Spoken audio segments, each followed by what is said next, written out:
Class में एक बार फिर से आपका स्वागत है। और आज हम लोग पढ़ेंगे अंक गणित के बारे में। अंक गणित से संबंधित इसी चैनल पर पहले भी 15 एपिसोड्स आ चुके हैं।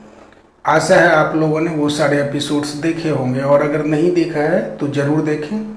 साथ ही इसी चैनल पर मेंटल एबिलिटी से संबंधित करीबन 50 एपिसोड्स आ चुके हैं, उन एपिसोड्स को भी देखें ताकि आपकी तैयारी एक ही जगह एक ही चैनल पर दोनों विषयों की अच्छी तरीके से हो जाए। ठीक है दोस्तों, बढ़ते हैं क्वेश्चन की ओर। ये रहा हमारा क्वेश्चन। 7 अंकों की बड़ी से बड़ी संख्या तथा 4 अंकों की छोटी से छोटी संख्या में कितना अंतर है, और ये हमारे उत्तर विकल्प हैं ए बी सी डी। ठीक है, अब चलिए इसको समझते हैं और हल करते हैं। अब देखिए, आप कोई भी संख्या बनाएंगे वो इन्हीं संख्याओं से मिलकर बनेगा, चाहे 7 अंक की बनाए, 2 अंक की बनाए या 200 अंक की बनाए, इन्हीं अंकों से मिलकर वो संख्या बनेगी। उसमें वो संख्याएं हो सकती हैं 0, 1, 2, 3, 4, 5, 6, 7, 8, 9। ठीक है, अब जब 7 अंकों की सबसे बड़ी संख्या हमसे पूछा जाए तो 2 स्थितियां हो सकती हैं। या तो प्रश्न में वो 7 अंक दिए होंगे जिससे हमें 7 अंकों की सबसे बड़ी संख्या बनानी है, और अगर वो नहीं दिया है, हमें खुद से बनाना है, तो हम इन अंकों में जो सबसे बड़ा अंक है उसको 7 बार लिख लेंगे। अब इन अंकों में सबसे बड़ा कौन सा है? 9। अब 9 को हमने 7 बार यहाँ पर लिख लिया, तो हमें क्या मिला? 99,99,999। यही हमारा 7 अंकों की सबसे बड़ी संख्या है। ठीक है, अब कह रहा है कि 4 अंकों की छोटी संख्या, छोटी से छोटी संख्या यानी सबसे छोटी संख्या। अब वो कैसे प्राप्त करेंगे? अब देखिए, 4 अंक जब बोलता है तो हमारी संख्या में तो 4 ही अंक होंगे, और इसमें सबसे छोटा अंक कौन सा है? 0। तो अगर किसी अंक को, मान लीजिए हम 4 अंक का एक संख्या बनाते हैं 0, 1, 2, 3, और मैंने आपसे कहा कि इसको पढ़ो, तो आप क्या पढ़ोगे? 0 पढ़ोगे? नहीं पढ़ोगे। आप कहोगे ये तो 123 है, और 123 में कितने अंक हमने लिए थे? 4, लेकिन होंगे कितने? 1, 2, 3 यानी 3 ही होंगे।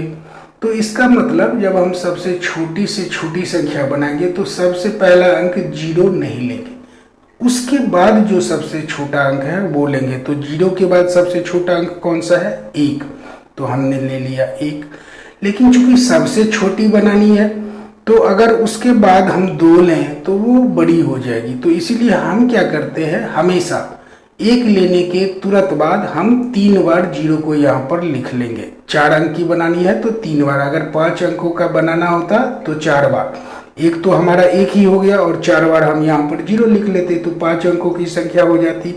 अब ये सारे अंक गिनती में आएंगे, यानी कि हम इसको 4, लेकिन अगर हम 3 बार पीछे 0 लिख लें तो गिनती में सिर्फ 1 अंक को आना है, इस 1 को। ठीक है, तो इसलिए हमने इसके आगे लिखा। अब ये संख्या क्या कहलाएगी? 1000। ठीक है, तो ये रही हमारी 4 अंकों की सबसे छोटी संख्या 1000, और 7 अंकों की सबसे बड़ी संख्या ये 99,99,999।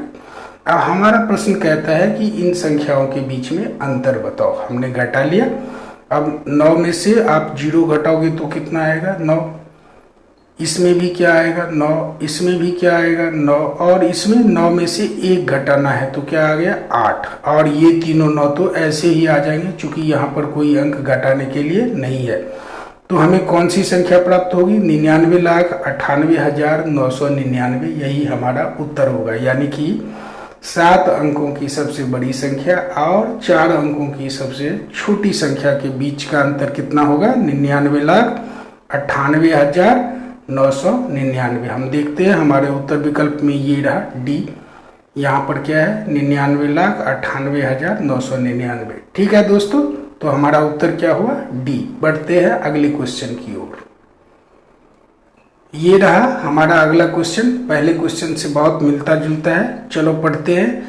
6 अंकों की बड़ी से बड़ी संख्या तथा 5 अंकों की बड़ी से बड़ी संख्या में अंतर क्या है? यानी कि हमें इस बार 6 अंकों की सबसे बड़ी संख्या बनानी है और 5 अंकों की सबसे बड़ी संख्या बनानी है। तो चलो, अंक तो वही है हमारे पास, चाहे कितने ही अंकों की संख्या बनाओ वो अंक तो 0 से लेकर 9 तक के बीच के ही होंगे। ठीक है, तो चलो सबसे पहले 6 अंकों की सबसे बड़ी संख्या बनाते हैं। तो पिछले क्वेश्चन में हमने क्या बताया कि जब सबसे बड़ी संख्या बनानी हो और यहाँ पे वो अंक ना दिए गए हों जिससे हमें संख्या बनानी है, तो आप हमेशा क्या लोगे, 9। तो हमने 6 बार 9 लिख लिया। कितनी बार, 6 बार, क्योंकि हमें 6 अंकों की संख्या बनानी है सबसे बड़ी। तो हमारा ये कौन सा अंक हमें प्राप्त हुआ, 9,99,999। ये होगा 6 अंकों की सबसे बड़ी संख्या। ठीक है, अब कह रहा है कि 5 अंकों की बड़ी से बड़ी यानी सबसे बड़ी संख्या। तो 5 अंक का फिर वही करेंगे, हम 5 बार 9 लिख लेंगे। ये 5 अंकों की सबसे बड़ी संख्या होगी। और ये क्या होगा, ये देखो 99,999। तो 9,99,999 में से 99,999 को हम घटा लेंगे, चूंकि यहाँ पर हमसे क्या पूछ रहा है, दोनों संख्याओं का अंतर। तो जब आप इसको घटाएंगे तो 9 में से 9 गया, यहाँ क्या आया, 0। इस 9 में से 9 गया 0, 9 में से 9 गया 0, 9 में से 9 गया 0, 9 में से 9 गया 0, और इस 9 में से घटाने के लिए कुछ नहीं है, इसीलिए आ गया 9। तो हमें क्या मिला, 9 लाख। सीधा ये क्या, कौन सी संख्या है, 9 लाख, जो 6 अंकों की सबसे बड़ी संख्या और 5 अंकों की सबसे बड़ी संख्या के बीच का अंतर है। तो चलो हम उत्तर में देखते हैं। ये रहा डी में 9 लाख, इसीलिए हमारा उत्तर क्या है, डी। अब बढ़ते हैं अगले क्वेश्चन की ओर।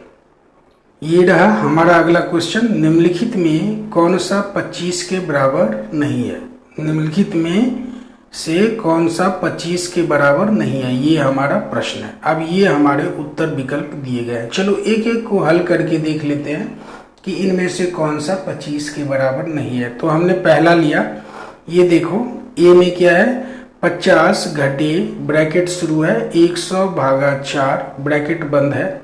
अब आपको बॉडमास का हमने बताया हुआ है पिछले एपिसोड्स में कि सबसे पहले हम मैथमेटिकल ऑपरेशंस में किसको हम सॉल्व करते हैं, ब्रैकेट को, कोष्ठक को। तो कोष्ठक में जो व्यंजक दिए गए हैं जैसे 100/4, तो सबसे पहले हम इसको सॉल्व करेंगे। तो 100 में अगर 4 से आप भागा दोगे तो क्या आएगा, 25, और उस 25 को हम 50 में से घटा लेंगे। तो 50 - 25 बराबर क्या आया, 25, यानी कि ए तो आपका 25 के बराबर है।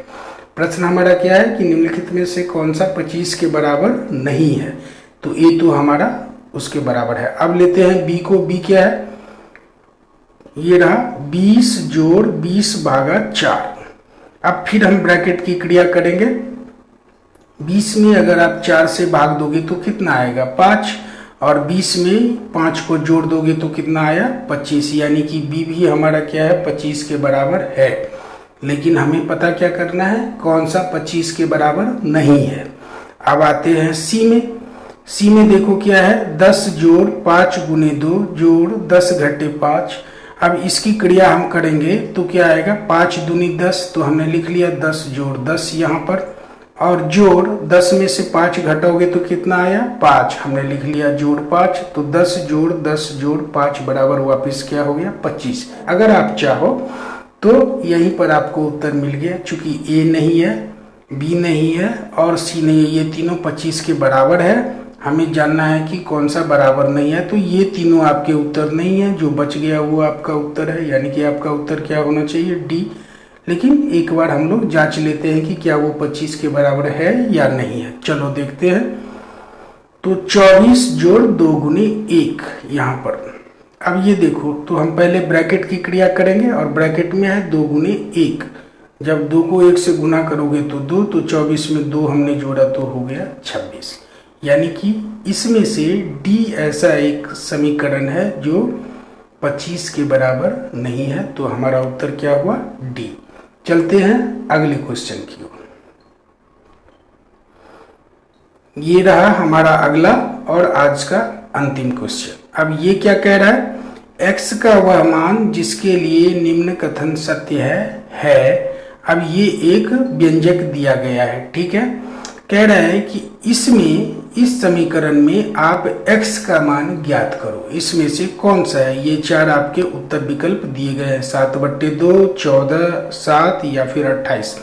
यानी कि इस समीकरण को अगर आप हल करोगे तो इनमें से कौन सा उत्तर आएगा, यही हमारा प्रश्न है। चलो अब इस समीकरण को हम लोग हल करते हैं। क्या है ये 3.7/11 गुने 11/5 भागा 3/7 गुने x बराबर 4/3, यही है समीकरण। तो सबसे पहले हम क्या करेंगे, इसको हल करते हैं ब्रैकेट के अंदर की चीज को। तो 11 गुने 3 क्या हो गया 33, और उसमें 7 जोड़ा तो क्या हो गया 40, तो लिख लिया 40/11, और गुने 11/5 को ऐसे ही लिख लिया, भागा तो यहाँ लिख दिया भाग। अब ये है क्या 3/7 गुने x, अब 3 और x को गुना करोगे तो क्या होगा 3x, तो लिख दिया 3x और बट्टे 7, ठीक है, और बराबर कितना हुआ ये 4/3। अब चलो 11 और 11 कट जाएगा, कैंसिल हो जाएगा, और 5 से हम 40 को काटेंगे तो क्या मिलेगा 8। यानी कि इस हिस्से को सॉल्व करोगे तो कितना आएगा आपको 8 भागा 3x/7 हमने लिख दिया बराबर 4/3। अब इसको देखो 3x/7 भागा में है, और अब ये जब हम इसकी क्रिया करेंगे तो क्या होगा उलट जाएगा, तो ये क्या हो जाएगा 8 गुने 7/3x, 8 गुने 7/3x बराबर 4/3, ठीक है। अब इसको काटो, काटते हैं तो ये कैसे कटेगा देखो आप।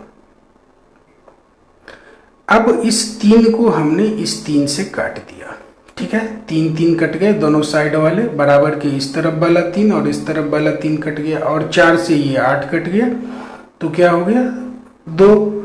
अब 7 और 2 को गुना करोगे तो क्या आया 14, यानी कि ये क्या हो गया 14/x, 14/x बराबर ये तो पूरा कट गया, तो यहाँ क्या आ जाएगा 1।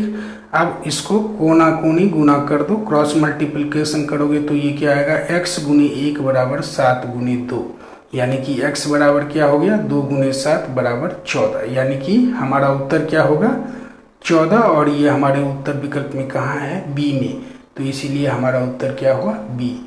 तो दोस्तों आज की क्लास में बस इतना ही, आशा है आप लोगों ने कुछ सीखा होगा, और अगर सीखा है और आपको लग रहा है कि इस चैनल पर हम सीख रहे हैं तो चैनल को आप लोग जरूर सब्सक्राइब करें।